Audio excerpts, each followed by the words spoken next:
Hello viewers, today you are going to learn how to avoid sandworm in Dune Awakening. So let's get started. Always travel between rocky areas or islands, not across open sand.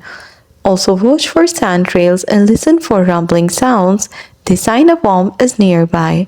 If the vibration meter runs red, keep moving and commit to the crossing. Avoid any drum sand because it makes extra noise and attracts worm. Also move crouch to reduce vibration and do not sprint unless necessary. Sandbikes help with faster travel but they can still get caught, so use boosters wisely and avoid rough terrain. A copter is a safe way to travel long distances since it flies above the sand.